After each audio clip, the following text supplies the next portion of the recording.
what was it, 5 years ago, 2012, right? 5 years ago, this time of year, we were hosting our housewarming party. And Chinese New Year, all in one.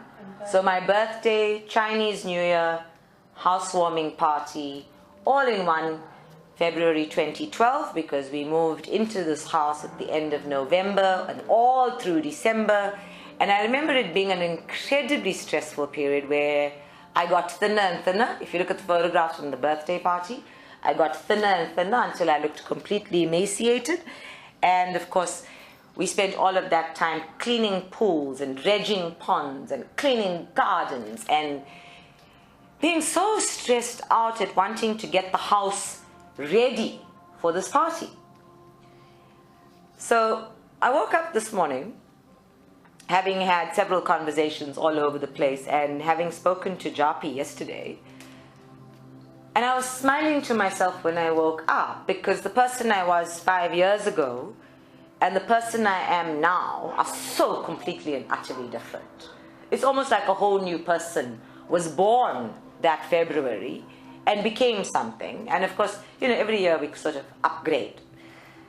So I smiled to myself and I thought, what's changed the most? What is the one thing that I found in these 5 years where I am demanding my peace of mind? I am even willing to fight for it now.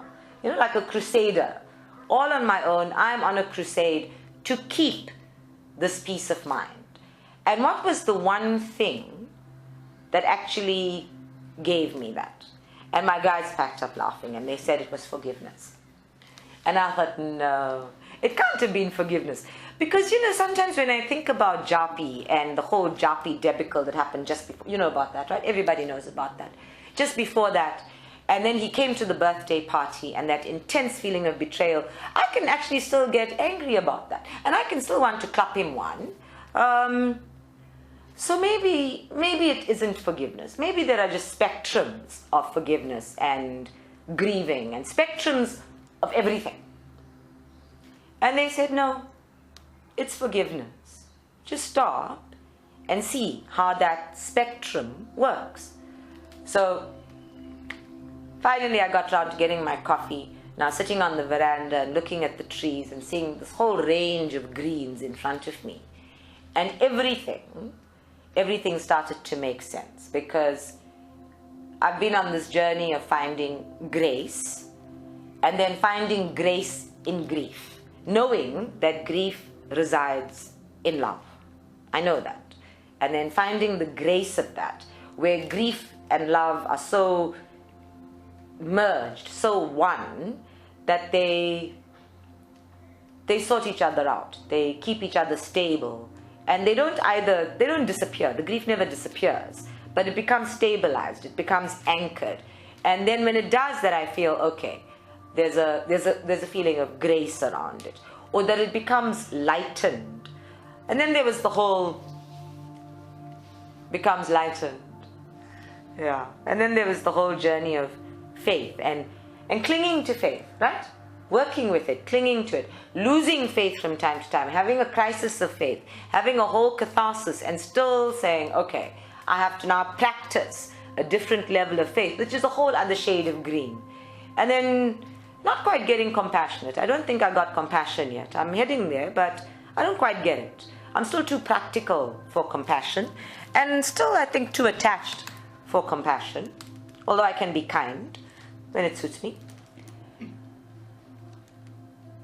But I'm honest, I'm truthful, I'm completely I know who I am, and I'm totally in integrity with that. So I had to find myself and lose myself and have all of these experiences, and that entire spectrum in every shade of green is right there in front of me in my garden. And in every shade of green, there is this hint of forgiveness. Just a whiff of it, a smell of it, the one thing that connects all of those greens and makes them all green is that one frequency called forgiveness. Because I've had to forgive people for betraying me, or forgive myself for betraying myself, and in doing so, practice the faith. I had to practice letting go of the anger and letting go of the pain and stop being wounded And it was forgiveness, that willingness to forgive, that desire to forgive, that created the common thread between all of those physical plane experiences and stories and illusions even, so that I could move beyond everything and experience the grace and experience the faith and experience this complete abundance and losing of self. So I thought, oh, okay. I'd never stopped to consider that forgiveness would become the network. That forgiveness would become that intelligence, actually, that connects all of these things and makes each of those experiences possible and probable. Now think about that for a moment. That when we are willing to forgive, and this discussion is not about forgiveness, it's about how things network into each other. How forgiveness here will flow into something else there, because the willingness to practice it here becomes connected to your ability, including your willingness to practice it there. And just between those two experiences is something called grace, connecting them. So the frequency, so green is green, right? But we know that there are millions of shades of green. And for me, that shows all of that one frequency of green that flows through everything, defining it as green, can be forgiveness, and then all of the other different shades of it and different frequencies become available because there is that stabilizing frequency. And when you're human, unfortunately limited, and unfortunately ego and fear oriented, and unfortunately out of touch with spirit on the physical plane, then when you're human, forgiveness becomes an essential cornerstone to everything else. Even the practicing detachment. Forgiveness becomes essential to that, because if you don't forgive, you are always attached. There is no letting go without the letting go. There is no letting go with anger. There is no letting go with a wound. There is no letting go with the poverty consciousness. There is no letting go without the complete surrender, let go on every level of that specific thing. So forgiveness. Because all of those let goes are actually frequencies of forgiveness. Whenever we are just willing to let something go, willing to give the wound a space to heal, we're actually in the act of forgiving. And forgiveness, as my sign says, is a way of altering the past, is a way of making the past different and more and open. So all of those frequencies of green look like forgiveness, and they looked like a matrix of intelligence, actually, that went into everything and gave it new life, gave it a new possibility, gave it a new experience. So I followed it as intelligence. And that's where forgiveness got really complicated for me, because forgiveness then became part of that creativity that lives inside of me. And I understood, finally, after 15 years, why we're called a center of creativity. It's not just because there's creation, and it's not just because we do decoupage and candle making and cross stitch and all of those wonderful things, including mosaicing and cooking and all of that. And it's not just because we're creative beings, but because the innate intelligence of every soul, the innate intelligence of all sentient beings, even the cat and the dog and the giraffe and the rhinoceros and the elephant and the lion, everything, including the plants, is that intelligence of creativity, or what we call creativity, or what we limit. And forgiveness is a vital ingredient of that, because it is forgiveness that creates progress at whatever speed you like, but it gives you the way forward. It unshackles you, it unties you. It doesn't quite liberate you, but it unravels something big enough or makes it loose enough that you can move forward from it, that you can slip free of it. And one of the things that we are remarkably bad at doing is forgiving ourselves. So I've had enough experiences in which I've said, dear God, how stupid can you get? And in fact, last week I was slapping myself upside the head, right? About, ugh, why do you do this still? And the fact is that I'm still human, much as I berate it. And even that I have to forgive. I have to forgive all of the limitations of being human. And as Paddy used to say, every day there's a poop, Granny. Every day you must clean up that poop before the flies settle on it. But it's only one poop a day, Granny. The rest of the time there's walks in the park and there's chasing the monkeys and running around and having treats and playing with Pandora and checking what's going on in the garden and scaring the cat and belly rubs and massages and tickles, and only one poop a day, Granny. And that's what you got to do. You got to see the one poop of the day and clean it up before the flies settle on it. In other words, forgive it. Forgive it almost immediately. Bring your creative intelligence. Bring your willingness to love. Bring your willingness to move past that and to let it go immediately into place. And you don't actually have to be detached to do that, because it's your attachment that's creating the need for forgiveness, right? Of course we're attached. So because of the attachment, the need for forgiveness arises. So we know we're not detached. And what we're doing is practicing forgiving it immediately, using that creative intelligence and putting it into flow. It's like injecting something. What do they do? When they put you on a drip, they inject the antibiotics into the drip so that it flows with the saline solution into your body and doesn't do any harm in the process. And that's exactly what we're doing with forgiveness. It's as if we're injecting it into that particular situation and letting it flow into that and be creative and connect to everything else so that you are released. Not the other people, just you. So every now and again, when it comes to my birthday and I think, okay people, we're on a roll, where are we going next? Oh yeah, that is like, unclutter, clean up, back to basics. What do I need to shift and change for me this year? And my guide said, patience. And I thought, that's not part of the creative intelligence. See, patience is not part of the creative intelligence, but forgiveness is. Because forgiveness is a soul quality. Patience is an attachment to time. And I got that so clearly. I mean, it made such sense to me. Forgiveness is a soul quality. Forgiveness is in fact love in action. It is love in the details. It is love becoming real in your life. Patience is your ego responding to time. It's your ego responding to timing. It's your ego responding to a clock that is created by other people and takes you out of pace with yourself.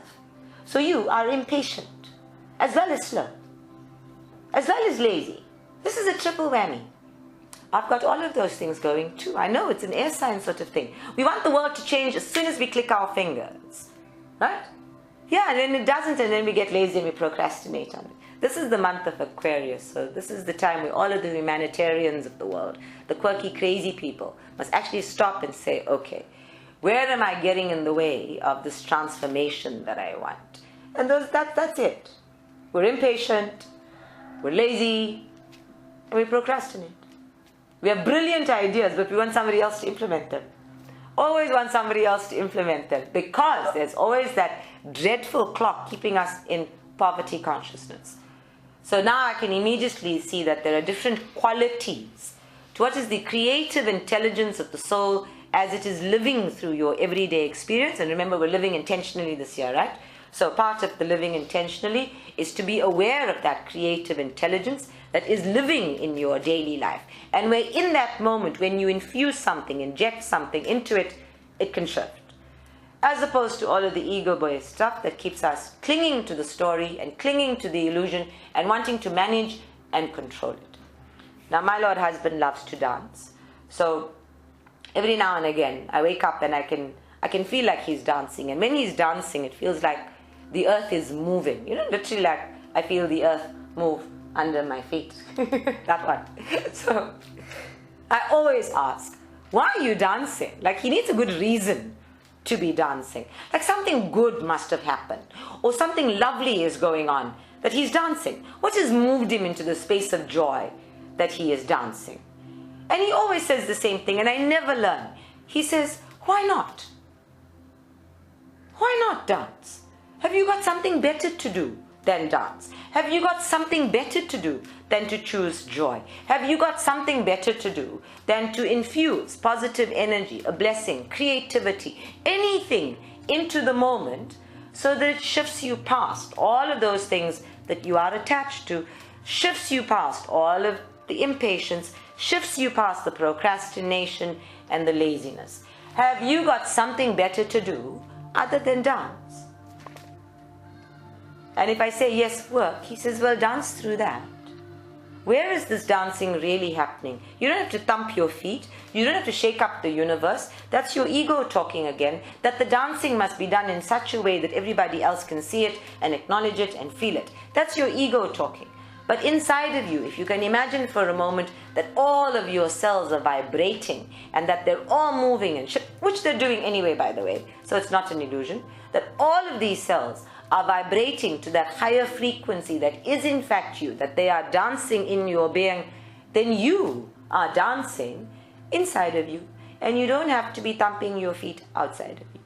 Where you hear a different drummer, it is inside of you. Where your creative intelligence is inspiring you and speaking to you, it's inside of you. And then just for the giggle, I saw this report on Facebook about Trump complaining that the media never ever reports on the 500 odd voices that he hears in his head. I thought that was so cute, because the media is not reporting on the voices I hear in my head either.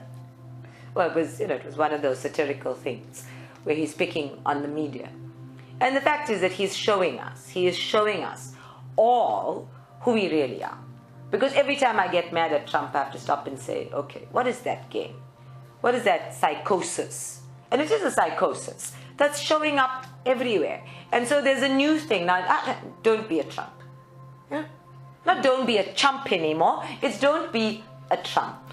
So we have to stop and ask, when we're using this creative intelligence inside of us, even that we must say, where am I coming from? Am I coming from my soul self? So it is truly creative intelligence that is soul-based and therefore is speaking from my SQ? Or is it creative intelligence as in I am strategic and logical and practical, and this is actually my mental ability showing through, and therefore there is a difference in the feeling and a lower vibration on the outcome. When it is SQ, soul-based, therein lies the forgiveness, therein lies the love, therein lies the grace. When it's mental, it is a thought pattern that is going to result in a chemical reaction that's going to give you a feel-good for this moment only, and then it's going to come around next week, and it's going to come around the week after that, and the replicating patterns will have to be fully experienced until you shift into spiritual intelligence about it and truly forgive it, or truly find the grace in it. By the time it goes all the way around from ego-based, mental, academic understanding into spiritually based, known feeling, you will be dancing. That's the process. And then just because the soul self is so very clever and it figures that you've done this over so many lifetimes, you should really clean up your act this lifetime, it will bring it around again just for you to check that you have fully uncluttered that particular cupboard, that all of the cobwebs are cleaned out, that there are no cockroaches and ants and white ants running around in it, and that it is in fact an open, well-aired cupboard that is available for everything else. It'll be coming around again. And it keeps coming around again until you've so fully upgraded that the frequency of that particular issue is lower than you are. But the frequency that connects it, that keeps it all in that evolutionary process, always building on each other, is that cornerstone called forgiveness. I forgive myself here, so I can move onward, upward, further there. I forgive myself here because I am demonstrating my understanding of what has changed, of what has become. And I have noticed that people with exceptionally low self-esteem, too many insecurities, are in fact people who are completely reluctant to forgive themselves. They are unwilling, firstly, to take responsibility, so they sit in denial. They do not want to say, yes, I did something wrong, and yes, I can forgive myself, that is a choice. Yes, I am worthy of forgiveness because I live with myself. Yes, I deserve my own forgiveness before I go looking for everybody else's. Low self-esteem cannot say that. Insecurities cannot say that. So forgiveness has become, for me at least, in my experience, the sign of a strong character able to be impeccable with itself. It becomes a statement of the truth of oneself. And then you dance. So my Lord husband is always telling me stories. And one of the stories that he often tells me is that, in the world, in mythology anyway, in the world, when we tell stories, we like to divide the world into shadow and light. And we recently did meditations about this. And it is always a case of the light must forgive the shadows for being shadows. The light must bring goodness to the shadow. The light has assumed an ego position of being greater and more than the shadows. And it is an ego position. And this is the problem again with being a light worker. All of the light workers I know are hectically shadowed people. So we must all recognize that we are all both light and shadow, because this is the duality, and that the presence of what is light becomes more glaringly obvious, more experiential, more inspiring, more vibrant, lighter and higher in its frequency because of that shadow self. So forgiveness as a spiritual quality cannot exist unless all of the people you are contracted to, all of the people you have chosen to interact with on the physical plane this lifetime have done their job. And one of the things that I like to do every birthday is to thank every horrendous human being in my life for their great and grand contribution to me and to my becoming. Because the fact is that it is hard work for a soul to be a horrible human being. Trump's soul must be cringing in utter mortification right now. It must be going, dear God, what was I thinking? Huh? If it had an ego. If it doesn't have an ego, then Trump's soul is sitting there going, good job. Okay, just like a few more people need to hate us enough for them to all band together and become one. Isn't that so? That's how this one works. And so forgiveness as a creative intelligence must interact with that which is presumably, only presumably, unforgivable in order to be fully activated. It's like if you want a chemical reaction, you have to put those two ingredients together and then add a third ingredient just to make it gel, just to make it have some oomph. And the third ingredient to the light and the shadow is that desire, that willingness, that innate choice, because you have got to want it. You have got to want it enough.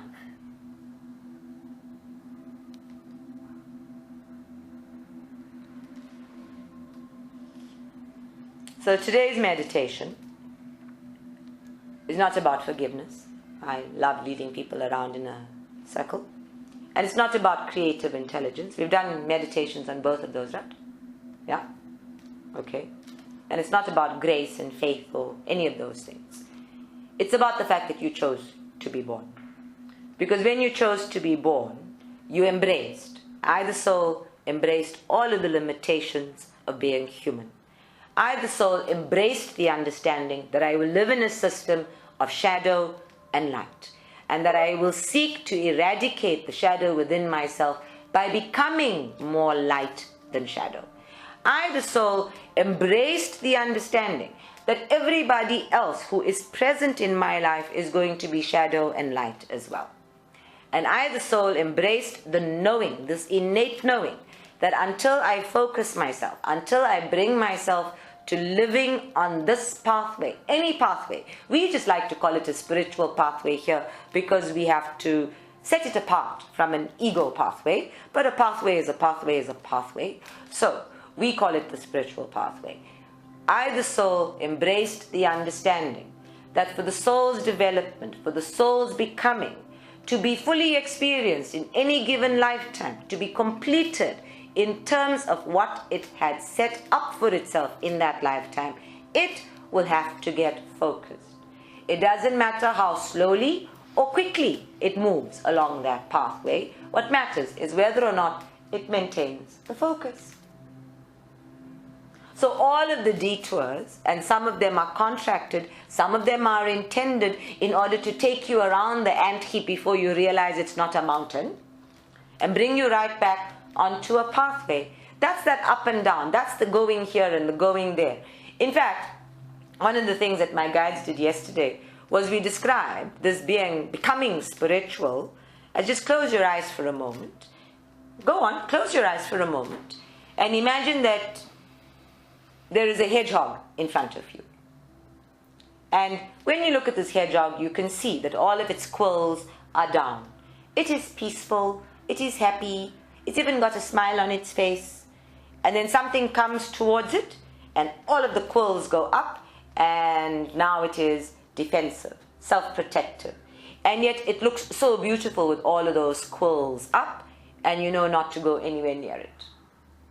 And then it gets quiet, and it gets calm again, and the quills go down again. And then something really, really big happens, and a few quills falls off its bum and doesn't grow back. And then something else really big happens, and a few more quills fall off here and fall off there. And yet, the rest of the hedgehog is still quills up when it's defensive, and whatever quills are left down when it's calm. So now I can see this hedgehog, and all of the quills are falling off from the back. The hedgehog doesn't know. It can't see its bum. Until eventually the hedgehog only has quills around its face, and now it looks a little like a lion with a mane of quills. But its bum is naked. Everybody else can see it's got a naked bum. It's running around naked in the universe. But when it gets defensive here, right in front, the quills go up and down. So this is the spiritual pathway. You're going to run around with your bum naked while your quills are going up and down. And you won't know, because you can't see your bum from around those bloody quills.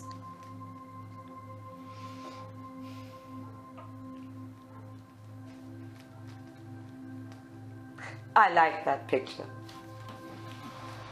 I think it's a very cute hedgehog, actually. Ever seen a naked hedgehog?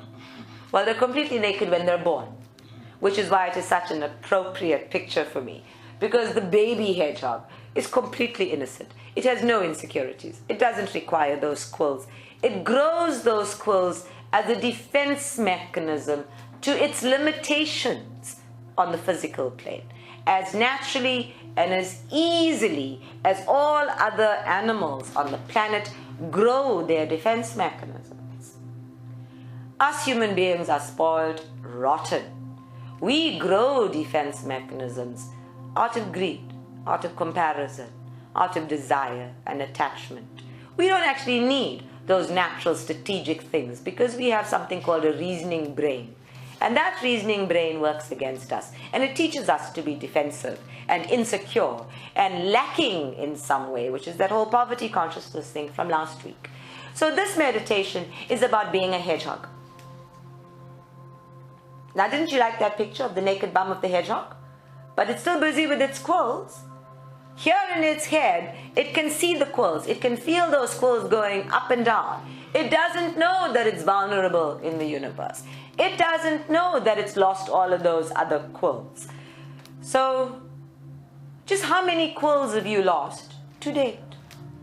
As yourself, on this pathway, coming to what, 220th meditation? This is our 220th meditation?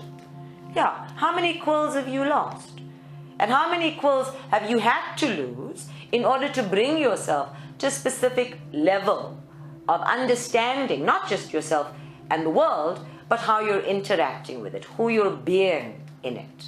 So forgiveness over there, and poverty consciousness over there, and living intentionally over here, and creative intelligence, and learning to dance, all of these things exist only because you intended to be born, and you intended to grow, and you intended to be a hedgehog.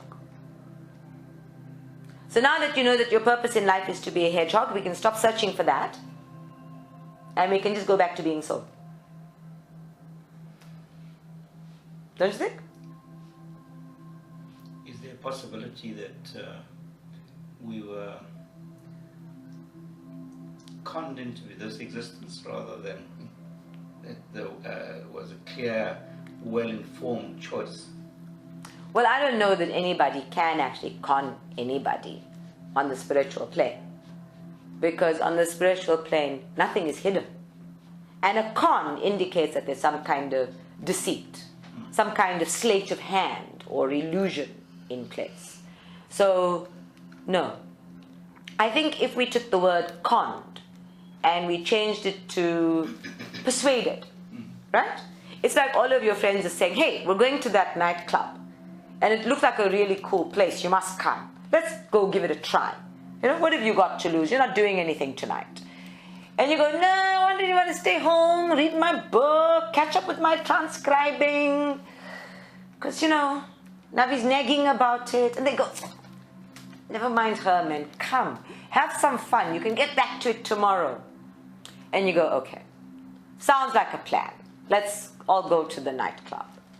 And so we go to the nightclub, and you meet a lot of people you know, and you bump into a few strangers, and the music's great, and then the food's good, and so far you're having fun. And then somebody gets drunk, and the tables start flying, and somebody's watering around the drinks, and you find all the stuff that's wrong with it, and suddenly you're thinking, what am I doing here? I should have stayed home and done my transcribing. You got conned. It got marketed really well. Yeah. You went along with the game to please everybody else. They didn't tell you the whole truth about what the cuck level was going to look like. So yeah, I guess from that perspective you might have been conned. But let's just put that in a context. You've been to this nightclub before. And on the soul level, nobody loses their memories of having been on the physical plane. On the physical plane, you lose your consciousness of having been here before. And not even entirely, because it's living in your body. You lose your academic mind consciousness of having been here before. So no, Lou, you didn't get conned into being here. Yeah, that one's not going to wash it. But here's the nice part. When they did say, let's go to that nightclub, and you're thinking, yeah, I've been there, done that. Well, let's go along for the ride. It's because it's so easy. It's so manageable. And it's so fun. It's for one night.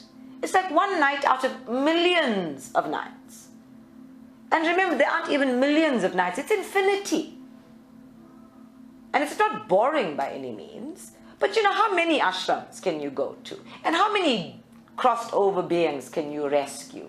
And how many sitting around talking with the angels on a cloud while pretending to play the harp can you really do in eternity? So coming to the cuck level is entertaining. Yeah. So we all know Trump's presidency is 4 years, right? We already know now that he's not going to get voted in for a second term. Isn't that so? Yeah. We know even possibly that he's going to try to create a third world war before he leaves office in order to keep this office. That's what American presidents do. So all of the possibilities are there. And we can laugh at this because it's a night at the nightclub. Except, you know, Trump's the one who's gotten drunk and is throwing tables. It's so silly. It's so absolutely ludicrous that we buy into these systems that make us so small.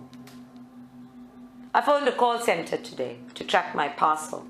And the lady says to me, I'm so sorry, all of our lines are busy. Would you care to hold? So I, out of the blue, without even thinking about it, said, you know, how many lines do you have in this call center? 2. And she said, yes, we have 2. And provided they've got more than one telephone line, they call it a call center. This is how ludicrous the systems around us actually are. So we need to be careful about buying into systems. We must be clearer about staying focused, recognizing why we chose to be here. Even if we don't know what the purpose is, the being here is in itself purposeful. Because everybody that came with you, who chose to come with you, who chose for you to share this journey with them and are part of the itinerary, I mean, God only knows how many different purposes you serve for them. And there isn't one single soul who has a greater purpose than others. There isn't one single soul that can claim, not from Mahatma Gandhi to Martin Luther King to anybody, including Trump, who can claim that they had a greater purpose than any other soul. Everybody has a purpose, and the soul plane doesn't make those comparisons or place some purposes at a higher frequency than others. What you have on the physical plane, however, are some people who are willing to go the extra mile, whether it's in a positive way or a so-called negative way. They are willing to go the extra mile in order to do and become who they think they are or what they want. Yeah?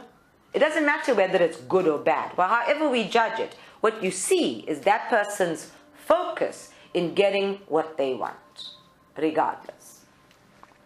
For some people, it's regardless of what they stand to lose inside of themselves. For others, it's regardless of what they stand to lose outside of themselves. For some people, it's regardless of who they have to walk all over to get what they want. Whatever the regardless applies to, we actually must stop and respect that willingness to go there, to be that, to do it, to just do it. Because that's the dance. That is ultimately the dance. That two-step that you're doing with the universe all the time. Your willingness to dance, the willingness to take the first step, the willingness to follow the different drummer. All of that is vital to living an intentional life, and it becomes the cornerstone. It becomes an absolute cornerstone to choosing forgiveness in every moment. I want peace of mind for the rest of my life. I refuse to have things agitating at the back of my mind. So even as it's happening, I am forgiving it. And we did that meditation, right? About forgiving it even as it's happening, so it doesn't have to become a gluey, sticky piece of crap inside your head that is demanding satisfaction. And we're not allowed to do dueling anymore. So it is demanding satisfaction that you will never get. So rather forgive it in that moment, forgive yourself in that moment, and use that energy of creative intelligence to take yourself forward. So for my birthday, I have asked for a gift, and I have said angels, guides, masters, everything that is sitting inside of us that must be forgiven. Let us bring it to the fore. And where anybody says, I am willing to forgive it, give them the energy transmission that makes it real, that makes it pure. Help everybody clean out their cupboards in advance of this fabulous weekend that we're going to have, because the heavens are dancing this weekend, right? Jupiter and Jupiter's like just sitting there, going direct. Mercury is going direct. They're all just going direct and saying, come along, let's have some fun. Even Venus has gotten in on the act. There's this lovely sort of alignment happening, and the whole of the heavens have gathered to celebrate my birthday. I love it. I always do. Haven't you noticed how many crazy things happen in the heavens around Aquarians? Around February. When did we have that Star of David alignment? We must ask our needs. Did he come to meditation? We must ask our needs. Always. There's always these crazy things happening when it is time for us Aquarians to come to the fore. But let us not get all egotistical about where the sun was when we were born and completely forget the 12 other planets. It's just nice to know that all of the planets are happily playing on our team for a change. So it's full moon this weekend. Go a little crazy. Howl if you like. Take on a werewolf stance. Nobody will mind. It's an Aquarian full moon. And I think it's in Leo, isn't it? The full moon is in Leo, which means everybody wants to grab the limelight, be in the spotlight, you know? Identity, the sun. Hello, Abia. Nice to see you at meditation. Let us meditate.